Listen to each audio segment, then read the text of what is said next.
भगवान बनना है, भगवान के बाजू में बैठना, भगवान बनने की कला को आत्मसात करना, भगवान बनने की हैसियत को अपने अंदर उतारना है। और कल अपन ने नई प्रवचन भक्ति के ऊपर बात प्रारंभ करी थी और कुछ शास्त्रोक्त बिंदुओं के साथ अपनी बात हमने प्रारंभ करी थी। उन्हीं शास्त्रोक्त बिंदुओं को खोलूंगा मैं धीरे धीरे। सबसे कठिन मंगलाचरण है हमारा इस पूरी प्रवचन श्रृंखला का कि तीर्थंकर बनना है तो आप तोपज्ञ वाणी की करो भक्ति। अभी बता दूंगा क्या आप तोपज्ञ वाणी होती। तीर्थंकर बनना है तो अनुलंघ्य वाणी की करो भक्ति। तीर्थंकर बनना है तो अदृष्ट विरोधकम वाणी की करो भक्ति। तीर्थंकर बनना है तो तत्वोपदेश कृत वाणी की करो भक्ति। और फिर तीर्थंकर बनना है तो सार्वम वाणी की करो भक्ति। फिर तीर्थंकर बनना है तो कापत्त घटनम वाणी की करो भक्ति। तीर्थंकर बनना है तो अनेकांतमय वाणी की करो भक्ति। और तीर्थंकर बनना है तो शादवादमय वाणी की करो भक्ति। अपनी बात भक्ति के उस पर चली थी और मैंने आप लोगों से कहा था प्रवचन का अर्थ ही सर्वश्रेष्ठ वचन, प्रकृष्ट वचन, कल्याणकारी वचन जिसके पास होते हैं वो तीन ही होते हैं, या तो तीर्थंकर भगवान या गंधर देव या उस परंपरा में आए आचार्य भगवान है। लेकिन उन गंधर्वों के द्वारा जो द्वादशांग की रचनी आचार्य भगवान ने की वही है। जैसे एक बर्फ का उदाहरण हमने दिया था, बर्फ का टुकड़ा, तो बर्फ का टुकड़ा ही रहेगा, भले ही वो सिल्ली बड़ी थी और अभी छोटी हो गई है, बस भगवान की वो वाणी है वो वही है। क्वालिटी वही है, क्वांटिटी भले ही कम हो गई है, लेकिन क्वालिटी तो तीर्थंकर भगवान के द्वारा दी गई वाणी ही है, भगवान की वो जिन वाणी। और उस नदी की घाट की तरह हमारे जीवन को कृतार्थ कर देगी और सब जीवों का उद्धार करने वाली, सब जीवों को दुखों से बचाने वाली ऐसी वो जिनवाणी सर्वहितकारी सर्वोदयी वाणी है, जिससे आपने अनुराग किया, उसका अध्ययन किया, चिंतन मनन किया अपने जीवन के अनुसार, उसके अपने जीवन को उसके अनुसार आचरण किया, तो निश्चित रूप से वो प्रवचन भक्ति ही है। और अरिहंत की भक्ति में जैसे तल्लीनता आती, बस वैसी ही तल्लीनता माँ जिनवाणी के प्रति भी आ जाए। जैसा अभिषेक नहीं होता, पूजन नहीं होती तो आकुलता तो वैसे ही हमारे अंदर हो जाए, तो समझ लेना हमने माँ जिनवाणी की भक्ति के प्रति हमारा अंदर श्रद्धा है। वो शुद्ध भक्ति के विषय में बताया था, सरस्वती स्तोत्र के विषय में बताया था, और साथ साथ में मैंने भक्तामर का छठवा काय भी आपके बीच में रखा था। शुद्ध स्कंद यंत्र की बात भी करी थी कि हम भक्ति स्वरूप शुद्ध स्कंद यंत्र को भी हम मंदिरों में बनाकर रख सकते हैं, बहुत अच्छी बात है। और ये भी कहा था कि स्वाध्याय स्थिति बदल बदल के कर सकते हैं। और अंत में ये बात बोल दी थी कि हमारा तो कहना है कि शुद्ध पंचमी, अब कोई तैयारी हुई नहीं, कोई ने बात ही नहीं करनी, ना रवि आया ना शुभम आया, बाद में पूछने क्या करना है महाराज जी, तैयारी करो।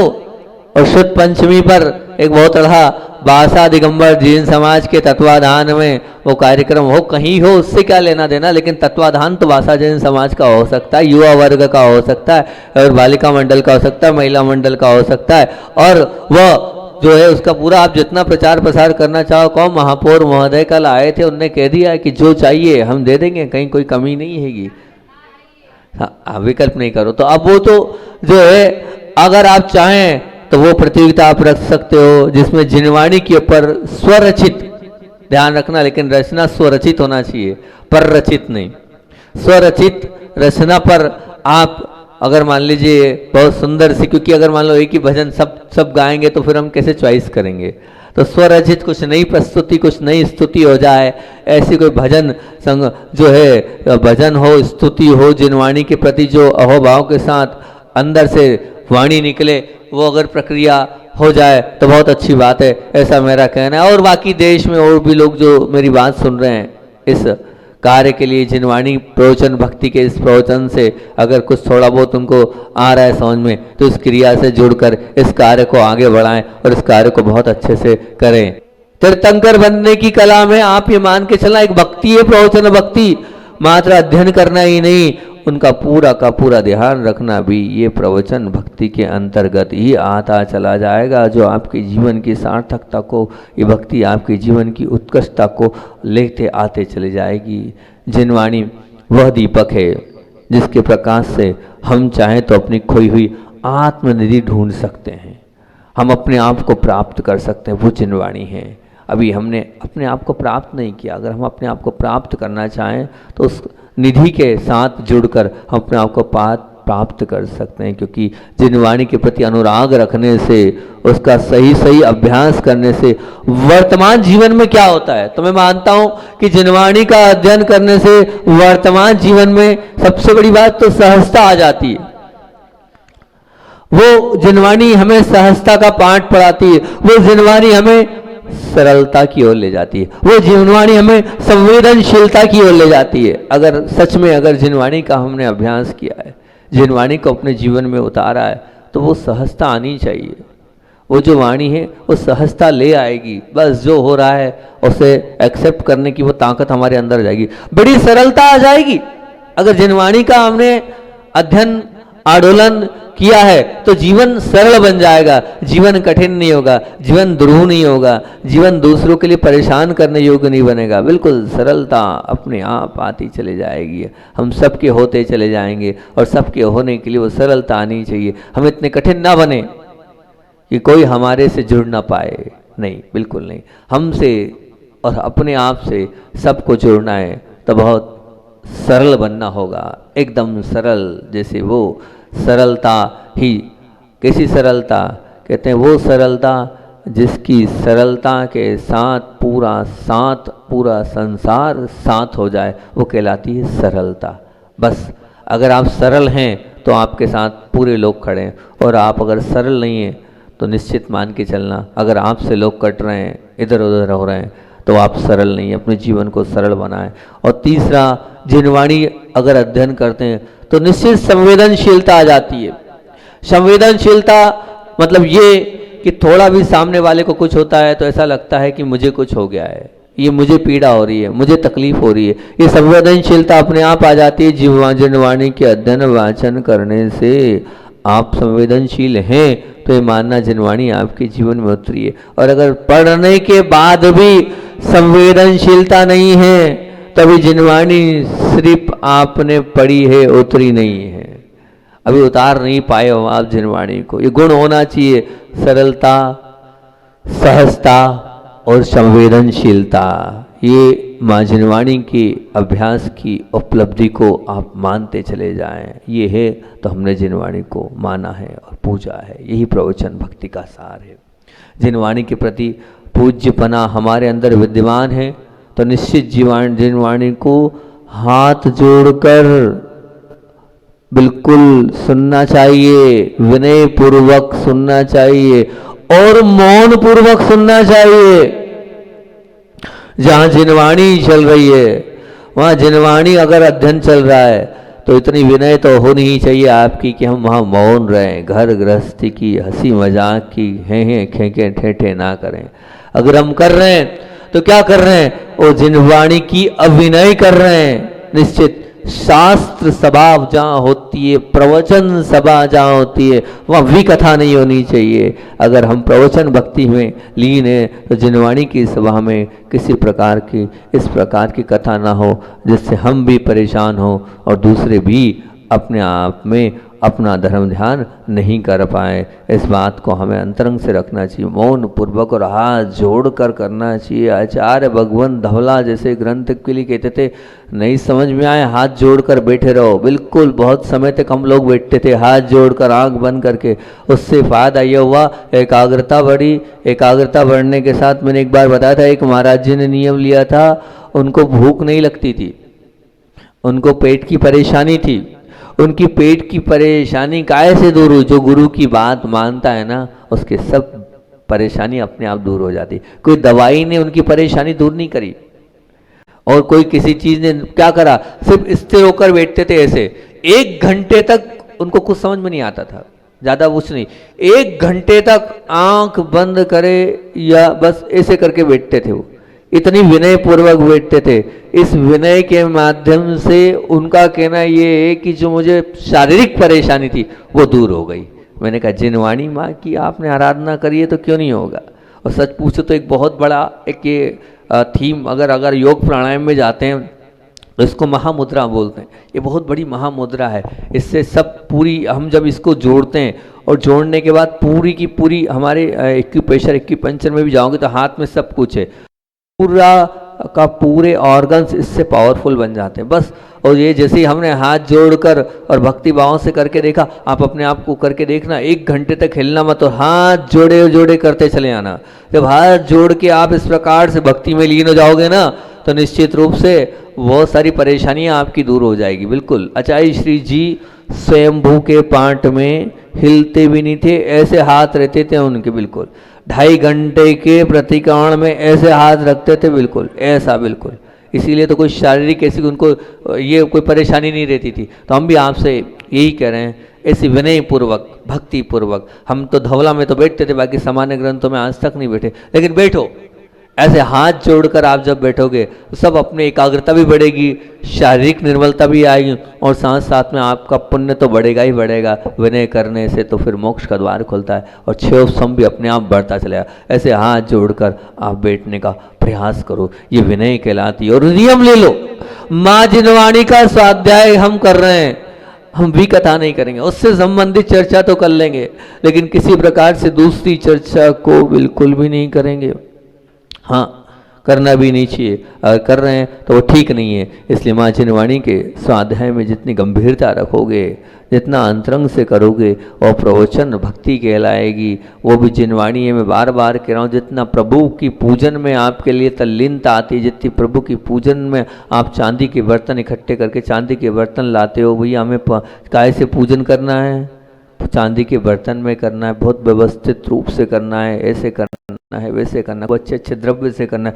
ऐसे ही बहुत अच्छे से आप यहाँ भी रखो ना, जिनवाणी को बहुत अच्छे से कवर चढ़ाओ, जिनवाणी के लिए बहुत अच्छा बाजुता रखो, जिनवाणी को बहुत विनय पूर्वक आप स्थिर भाव से करो, तो सब कुछ सब जो है वो प्रवचन भक्ति के अंतर्गत आता चला जाएगा। जिनवाणी का रहस्य तभी समझ में आता है जब हम विनय पूर्वक उसका अध्ययन करते हैं, अन्यथा वो जो आप चाहते हो वो आपको निश्चित नहीं मिलने वाला। जीवन का जिनवाणी का अध्ययन, मैं तो ये कहता हूँ कि जिनवाणी का अध्ययन अगर गुरुमुख से हो रहा है तो और अच्छा है, और प्रभु के दरबार में हो रहा है तो और अच्छा है। तो ध्यान रखना, देव, शास्त्र और गुरु तीनों मिल गए तो क्या बात है, त्रिवेणी मिल गई। और यहाँ तो तीनों एक साथ मिल रहे हैं आपको। इधर प्रभु बैठे हैं शमोशरण में, इधर जो है मुनिराज बैठे हैं, और उधर जो है जिनवाणी माँ भी हैगी। अब तीनों का एक साथ त्रिवेणी से आप अध्ययन कर रहे हो तो पुण्य कितना तगड़ा आपका बढ़ रहा होगा। उसमें विशुद्धि हो जाए, अंदर से भावनाओं में निर्मलता आ जाए, प्रबलता आ जाए, तो निश्चित ये मान के चलना कि वो आपकी विनय और वो आपका अंदर से श्रद्धान आपको ऊंचा उठा देगा, आपको अच्छा बनाता चले जाएगा। क्योंकि जिनवाणी के हर वाणी पर पूरा श्रद्धान होना, और वो श्रद्धान भी उसे हमेशा महत्व, मतलब उसमें श्रद्धान तो है और श्रद्धान उसे हमेशा महत्व देना। जितना आप उस श्रद्धान को महत्व दोगे उतनी ही आप प्रवचन भक्ति आपके जीवन में आते चली जाएगी। क्योंकि जिनवाणी की एक संज्ञा आई है आगम ग्रंथों में, और आप लोग भी बहुत जिनवाणी को कहते हो। पता जिनवाणी को क्या बोलते हो आप लोग? माँ बोलते हो ना। जिनवाणी को आप जिनवाणी माँ बोलते हो। जब जिनवाणी माँ का अर्थ क्या होता है? माँ वो होती है तो सबका पालन पोषण संवर्धन करती है, माँ होती है। अगर आप माँ मानोगे तो जो माँ के पास जो मांगोगे वो मिल जाएगा। माँ से आप जो कहोगे माँ वो आपको दे देगी। क्योंकि आप जब भी होता है तो बताओ, मैं तो मेरी माँ के पास ही बैठकर सब कुछ मांग लेता था और मेरी माँ मुझे सब दे देती थी। आज तक कभी मेरी माँ ने मुझे ना नहीं बोला किसी भी चीज़ के लिए। इतने लाड़ प्यार से मेरी माँ ने मुझे रखा है। तो जैसे मेरी माँ, मैं अपनी माँ से तात्पर्य अपनी स्वयं की जननी माँ से बात कर रहा हूँ। और अब इसी प्रकार से माँ जब सब दे देती है, बस आप प्रेम वात्सल्य के साथ माँ के चरणों में जाके बैठोगे तो वो लालन पोषण करने वाली है। उन्होंने अभी तक आगे बढ़ाया है, सब देने वाली। ऐसे ही किसी कारणवश तो यहाँ आचार्य भगवान ने माँ की उपाधि दी है ये, और उस माँ को आप याद करो। जब मेरा यहाँ गया तो एक बहुत बड़ा मेडिटेशन सीख रहा था मैं। तो उस मेडिटेशन में मतलब कहते हैं कि हालांकि वो मेडिटेशन मेरा एक इंटरेस्ट था, सब फील्ड में अपने आप को रुचि थी सीखने की। तो वो सिक्स सेंस को जगाती। सिक्स सेंस मतलब क्या आगे होने वाला है, क्या किस प्रकार से उसको डेवलप करना है, उसको छठवें दिमाग को अपने अंदर लाना है। तो आपने क्या क्वेश्चन किया है, उस क्वेश्चन के आधार पर मैं अपने अवचेतन मन में धारणा बनाकर आपकी क्या धारणा है वो प्रस्तुत कर दूं। आपने जो पूछा उसका मैं मतलब वो एक इंटरेस्ट था, बाकी ऐसी कोई रिद्धि सिद्धि की कोई बात नहीं है। वो एक प्रकार की विद्या है, एक प्रकार का विद्या भी नहीं कह सकते, एक प्रकार का विज्ञान है। उस विज्ञान में गया तो उनने हमसे कहा, बोले आपको कोई ना कोई देवी बनानी पड़ेगी, उस देवी को यहाँ फिट करना पड़ेगा अपने दिमाग में। जब वो सिखा रहे थे तो मैंने कहा भैया देवी ये भी कहाँ से बनाएंगे, हम हमारे पास तो कोई देवी है नहीं, हम तो किसी देवी। तो फिर हमने कहा क्या करना है, हमने कहा ठीक है देवी, बोले उसकी आराधना मैंने हम बिल्कुल आराधना कर लेंगे, भक्ति भी कर लेंगे और अहोभाव के साथ करेंगे बस। तो हमने सरस्वती माँ की जो है हमने कहा कर लेंगे, कोई बात नहीं। आप कह रहे हो कि उनकी आराधना भी करनी पड़ेगी, भक्ति भी करनी पड़ेगी, तो उसको पूरा सीखना था हमें तो, और सीखना था तो करना था। तो हमने कहा ठीक है बहुत अच्छी बात है कि हम जबलपुर में थे उस वक्त, उसको सोच रहे थे, मैंने हाँ बहुत अच्छी बात है हम वो करेंगे। और फिर जिनवाणी की जो है आराधना और भक्ति के लिए हमने वो, तो हमने कहा उसकी कैसी फिल्म तैयार करें। पता किया कि कहीं ना कहीं कोई जिनवाणी की प्रतिमा, मतलब जिनवाणी माँ की कहीं प्रतिमा हो तो और अच्छा हो जाए। तो फिर पता किया दिल्ली में एक म्यूजियम है, और म्यूजियम में वो प्रतिमा की फ़ोटो है। तो हमने कहा फ़ोटो मंगाई, वो फ़ोटो अभी रखी है हमारे पास। कभी कभी तो हमारे कमरे में पीछे उस फोटो चिपकी रहती है। बस उस जिनवाणी माँ की फ़ोटो को हमने दृश्य किया और बस वो पूरी कला हमने सीखी थी, है ना। उसको ध्यान की एक प्रक्रिया में सिल्वा प्रक्रिया बोलते हैं। तो सिल्वा का वो मेडिटेशन होता है, उस मेडिटेशन में हम आगे बढ़े थे। तो अब उस चीज़ में हम आगे बढ़ते थे, जिनवाणी माँ को वहाँ फिट मतलब वहाँ पर स्थायी कर देते। जिनवाणी माँ से मतलब वहाँ निर्णय लेने वाली वो माँ होती है, और वो माँ से आप अब बेटे जैसे पहुँच जाओ और उनके चरणों में अपना आवेदन निवेदन करो, और फिर वो माँ जिनवाणी आपको रास्ता बताएगी, वो माँ जिनवाणी आपको निर्देशन देगी, वो माँ जिनवाणी आपके लिए पूरा पूरा सब बता देगी। तो ये मैंने किया है, सीखा है। तो वास्तविकता में मैं अपना खुद के जीवन का शेयर कर रहा हूँ कि हम क्या मांगेंगे, हमें तो कुछ चाहिए ही नहीं। क्या चाहिए, सब छोड़ के तो बैठे हैं भाई। आपके जैसे कुछ थोड़ी है कि हमें धन संपदा चाहिए या चाहिए या वो चाहिए, कुछ चाहिए। हम क्या, वो तो एक शौक था सीखने का, हॉबी रहती है ये सीखो वो सीखो वो सीखो, तो सीख लिया। सीखने के बाद एक बार की हम बात आपको बता रहे हैं। देखो जब कभी अपेक्षा से बहुत सारे लोग आते हैं कि महाराज जी ये बता देंगे, महाराज जी वो बता देंगे, और महाराज जी के पास बहुत ज्ञान है। हम तो जानते हैं हमें कुछ नहीं आता है, लेकिन लोग मानते हैं बहुत ज्ञान है। तो अब ऐसे ही जो है नंदुरबार वाली माँ आ गई, स्वाध्यायशील है, संघ में सबसे स्वाध्यायशील है, जीव कांड कर्म कांड सबका वो स्वाध्याय उनका पूरा महिला मंडल करता है। तो जिन माँ आ गई, सरिता माँ नाम है उनका, नंदुरबार की है वो। अब वो आई तो हम कहाँ थे, तीर्थंकर लेडी। तीर्थंकर लेडी एक बहुत अच्छा तीर्थ क्षेत्र है, जो मतलब नदी में से मंदिर निकला है।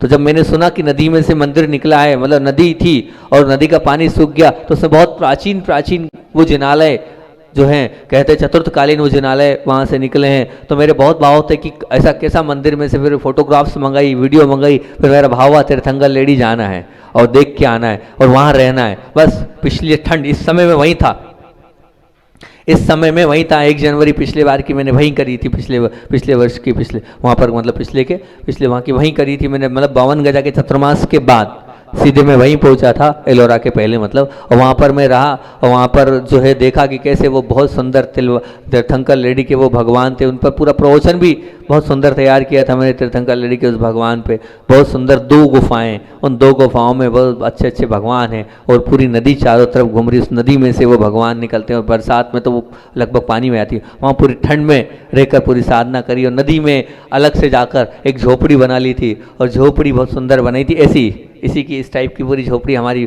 बच्चों लोगों ने बना दी थी। दिन भर वहाँ बैठते थे नदी पार करके, और नदी के उस बीच टापू में और पहाड़ के अंदर वहाँ बैठते थे, और बाकी रात को शाम को वहाँ आ जाते थे। बड़ा ही सुंदर। तो वहाँ तीर्थंकर लेडी में उनके निमित्त से बोले महाराज जी आपको स्वाध्याय करना पड़ेगा, तो फिर उनके लिए निमित्त से 4 बजे वहाँ से आते थे, नदी से पार करके वहाँ आते थे, और वहाँ पर जो है स्वाध्याय होता था। तब उनने एक ऐसा प्रश्न पूछ लिया, मैं वही शेयर कर रहा था और कहीं से कहीं हो गया। तो उन्होंने एक प्रश्न पूछ लिया। अब प्रश्न पूछ लिया तो मुझे बड़ा लगा, इनने बड़ी आशा से पूछा है, क्या करूं। तो उस समय हो गया, मैंने कहा कल जवाब देता हूं। अब मैंने कहा इस प्रश्न का जवाब मुझे मालूम है, इस प्रश्न का जवाब मुझे मालूम है कि कर्म कांड में है। अब कर्म कांड में है, लेकिन इतना बड़ा कर्म कांड में कहां से ढूंढूं। और मुझे याद भी आ गया योग संयोग से कि इस चीज को मैंने पढ़ा है, और इतना भी याद आ गया कि नीचे टिप्पण में लिखा हुआ है। आदिमती जी के कर्म कांड में ये बात लिखी हुई है। मैंने बहुत विचार किया, इतना बड़ा कर्म कांड है, ठीक है, समय है नहीं, सामायिक करना है, आधा घंटा बचा हैगा, आधे घंटे में कहाँ से देख पाऊंगा। तो मुझे याद आया उस सेवा की उस प्रक्रिया को मैंने याद किया और माँ जिनवाणी से मैंने भीख मांगी और बड़े ही अच्छे अहोभाव के साथ उस पूरी प्रक्रिया से जुड़ा। उसने पूरा सिस्टम है। फिर वहाँ माँ जिनवाणी के पास पहुँचते हैं, फिर अपनी बात को वहाँ रखते हैं, तो माँ जिनवाणी के पास से उत्तर आता है। तो उत्तर तो कुछ आया नहीं, पर मैं अपनी बात रखते रहा, निवेदन आवेदन जिस प्रक्रिया से करना था किया। और करने के बाद फिर मैंने खोली कर्म कांड की पुस्तक, और आप मानना बिल्कुल सत्य घटना बता रहा हूँ, मैंने पेज खोला और सामने वही मिला। सोचो, विचार करो, मैंने पेज खोला और सामने वो बोला, तो उसको देखकर मेरी आंख से आंसू आ गए कि हे माँ जिनवाणी, क्या कृपा है आपकी, क्या है आपके अंदर है कि देखो मैं नहीं ढूंढ पाता, समय बचा नहीं है, प्रतिक्रमण करना है, सामयिक हैगी, और 10-15 मिनट में नहीं, 1 मिनट में सामने वो मिल गया। उस पूरे प्रकरण को मैंने पूरा किया और करने के बाद जब अगले दिन वो माँ आई तो सबके बीच में नंदुरबार से वो लोग आते थे स्वाध्याय करने के लिए, आहार के बाद बैठे, तो मैंने उनको ये पूरा प्रकरण बताया कि आपने पूछा था, हाँ पूछा था, इसका उत्तर देखो ये इस पेज पर इस प्रकार से ये मिल गया। बोले माँ जी आपने तो आप बोल रहे थे बड़ा कठिन है, ढूंढना पड़ेगा। मैंने कहा ढूंढना क्या पड़ेगा, माँ जिनवाणी की कृपा है। माँ जिनवाणी को याद किया हमने, और याद करने के बाद वहाँ पर अपनी अर्जी लगाई, अर्चना करी, भीख मांगी, तो अपने आप वो सब कुछ सामने आ गया। आप भी मांगो, जिनवाणी माँ से मांगो, मांगने की मनाही थोड़ी है, मांग सकते हो, अच्छी बात मांगने में कोई बाधा नहीं है, अच्छी चीज़ का उत्तर और अपने आप रास्ता तो मिलता चला जाता है, मिलेगा। वो भक्ति, वो आस्था, वो अहोभाव अंदर से होता है तो रास्ते अपने आप निकलते चले जाते हैं। ये मैंने मेरे जीवन की आपको घटना सुनाई। ऐसा और भी हम माँ जिनवाणी को याद करते हैं। फिर उसके बाद से तो हमने सोच लिया, उसी दिन से फिर हमने निर्णय लिया कि माँ जिनवाणी को पहली बार प्रयोग करके देखा है, तो ऐसा हुआ है, फिर और भी 1-2 बार प्रयोग किया। उसी दिन से आज तक जिनवाणी का वो पाठ सरस्वत्या प्रसादेन काव्यम कुर्वन्ति मानवा तस्मात् निश्चल भावेन पूजनीया सरस्वती। प्रथमं भारती नाम द्वितीयं च सरस्वती तृतीयं शारदा देवी चतुर्थं हंसगामिनी पंचमं कुमारी सप्तम प्रोक्तम अष्टम ब्रह्मचारिणी नवम च जगन्माता दशम ब्रह्मणि तथा एकादशम तो ब्रह्माणी स्वर्धा भवेत् त्रयोदशम धामम चेदशम पंचदशतम देवी षोडशम गौर्णिका एतानि श्रुतनामानि पात्रोत्ता या पड़े तस्संतसति माता शारदा वरदा भवेत् वस्तुभ्यं वरदे काम रूपिणी करिष्यामि सिद्धिर्भूत सदा। ये बिल्कुल निश्चित रूप से इसको करता चले जाना चाहिए। जब तीर्थंकर भगवान की प्रवचन श्रृंखला को प्रारंभ किया तो मंगलाचरण में हमने सबसे पहले सरस्वती माँ का इसको अनुष्ठान को याद किया, और याद करने के बाद सीधे सीधे हमने इसी मंगलाचरण को सबसे पहले, देखो इसी सबसे पहले इस मंगलाचरण को यहाँ पर ये हमारी तीर्थंकर बनने की कला का सबसे पहला प्रवचन हमने स्टार्ट किया था। तो हमने यही बात लिखी और प्रारंभ किया, सरस्वती नमस्तुभ्यं वरदे काम रूपिणी विद्यारंभम करिष्यामि सिद्धिर्भवतु मे सदा। ये हमने प्रारंभ किया और आज इतने सारे प्रवचन आप लोगों के बीच में जो दिए हैं या जो भी नया नया निकला है, सब सरस्वती माँ की कृपा है। जब हम कहीं उलझते हैं तो सरस्वती माँ को याद करते हैं, और कुछ नया हमें लिखना होता है तब भी हम ये 2 लाइन पूरा नहीं पढ़ते हैं, लेकिन इतनी 2 आरंभ हम करिष्यामि सिद्धिर्भवतु मे सदा, अंतिम ये 2 लाइन पढ़ लेता हूँ और फिर लिखने बैठ जाता हूँ। मैं नहीं जानता फिर क्या आता है, फिर अपने आप अंदर से निकलता चला जाता है। जब पिछली बार 1 जनवरी के लिए प्रवचन के लिए जिनवाणी चैनल से स्पेशल मांग आई कि आपको 1 जनवरी पे स्पेशल प्रवचन का उद्बोधन देना है, तो हमने कहा ठीक है कोई बात नहीं, हमारे दीपक भाई आ गया, देना है तो ठीक, बस इसी काव्य को पढ़ा और चिंतन करके वो पूरा प्रवचन कर दिया। श्वेत पंचमी के प्रवचन पे आया तो जब कोई विशेष मांग करता है तो बस इसी स्त्रोत को याद करता हूँ, माँ जिनवाणी को याद करता हूँ, और माँ जिनवाणी के माध्यम से अपने आप सब कुछ होता चला जाता है। ये पर मांगो, आप श्रद्धान करो, ये पुस्तक नहीं है, आप इसको पुस्तक मत मानो कि ये मात्र पुस्तक है। इसको पुस्तक मानोगे तो कुछ नहीं होगा। इसको अगर आगम का वो तीर्थंकर की वाणी मान लोगे, पूज्यता अगर इसमें आपने प्रेषित कर दी, संप्रेषित कर दी, आरोपित कर दी, तो आपको सब कुछ मिलता चला जाएगा। है इसमें देने की ताकत, मानने वाला चाहिए। मैंने तो अपने जीवन का अनुभव, और ऐसा नहीं मैं कुछ बनाकर नहीं बता रहा हूँ, आपको लिखा हुआ भी दिखा दिया, देखो ये। और जो लोग सुबह मेरे पास उस ध्यान की प्रक्रिया में प्रातः काल आते होंगे, तो प्रातः काल मैं उसी स्रोत को प्रतिदिन पढ़ता हूँ। उस दिन से लेकर आज तक प्रयास ये किया है प्रतिदिन हो जाए। सुबह नहीं हो पाता है तो दोपहर में पढ़ता हूँ, दोपहर में नहीं हो पाता तो रात को पर 24 घंटे में एक बार तो उस स्रोत का वाचन करता ही करता हूँ। यही तो प्रवचन भक्ति है। हम श्रद्धान करते चलें माँ जिनवाणी की और माँ जिनवाणी के उन वचनों की, तो अपने आप सब अपना अपना होता चला जाएगा, होता ही है, होगा ही। आपका अंदर से वो श्रद्धान होना चाहिए, अंदर से वो अंदर से जरूर होना चाहिए कि हाँ बिल्कुल सत्य बात है, महाराज जी ने जो बात कही है वो बिल्कुल 2 मिनट बचे बात कही है वो होगी नहीं। और आज तो मुझे बात करनी थी कि तीर्थंकर बनना है तो आप तपज्ञ वाणी की करो भक्ति। यहाँ से बात को प्रारंभ करना था, आप तपज्ञ वाणी की बात को आरंभ करना था, क्योंकि आज से मंगलाचरण करना है। अब ये पूरा का पूरा शास्त्रोक्त, लेकिन सब सरल कर दूंगा, आप मत समझना कठिन है। कल इसकी व्याख्या करूंगा, क्योंकि आचार्य भगवान का संस्मरण भी आपको सुनाना है, आचार्य भगवान की बात भी आपको बोलना है। आचार्य भगवान के अनेक गुण थे। मैंने कहा ना कि बचपन से ही वो धर्म और वो वैराग्य और वो अंतरंग से सब गुणीजनों के प्रति श्रद्धा और आस्था भाव उनके अंदर था। और हुआ यही, एक बार वो छोटे थे तब पता चला पास में बोरगांव नाम का गांव है, उस बोरगांव नाम के गांव में एक वीर सागर जी महामुनि राज है, उनकी समाधि चल रही है। अब उनकी समाधि चल रही है तो समाधि चल रही है, उस समाधि में उनका ये भाव हुआ कि चलो क्यों ना उस समाधि के दर्शन करने चलते हैं, उस समाधि मुनिराज को देखने चलते हैं, वहां के सन्निधि लेंगे, कुछ अपने अंदर भी आएगा। और वो और उनके साथ 2 मित्र, तीनों मित्र बोरगांव गांव जो था वहाँ चले गए और वहाँ पहुँचे। वहाँ पहुँचते ही सबसे पहले उनके चरणों को स्पर्श करके वहाँ बैठ गए और वहाँ बैठकर उनके मस्तक को बहुत अच्छे से हाथों से सहलाते रहे और सहलाते सहलाते फिर उन्होंने मधुर गीत में नमोकार महामंत्र का पाठ चालू किया। और नमोकार महामंत्र का उच्चारण करते करते करते करते फिर उन्हें लगा कि वे कुछ और चाहते हैं, तो कुछ और चाहते हैं, तो फिर बहुत अच्छे रूप से पूज्य गुरुदेव ने परमानंद स्तोत्र का पाठ किया। तब तो उन्होंने वहां सुनाया और वो लगा भी अब तो अपना समय हो रहा है, अगर आप कहोगे 2-2 3-3 4-4 लाइन पर अपन चलेंगे। जैसे प्रभु पतित पावन में आपको आनंद आने लगा, अब रात को रोज आप प्रभु पतित पावन बोलते हो, जब वहां ध्यान चला गया, अर्थों पर ध्यान चले जाता है तो निश्चित रूप से हमारे अंदर की एक जागृति और एक जागरूकता आ जाती है। क्योंकि हम जब पढ़ते हैं वो आना भी तुझे क्या पढ़ रहे हैं, बड़ा अच्छा पैमाना स्तोत्र आप सबकी जिनवाणी में मिल जाएगा। आप थोड़ा गौर से पढ़ना तो हिंदी अर्थ भी समझ में आ जाएगा। फिर भी 2-4 लाइनें आपके बीच में बताता हूं कि परमानंद संयुक्तम निर्विकारम निरामयम ध्यानहीना न पश्यन्ति निस्देहे व्यवस्थितम।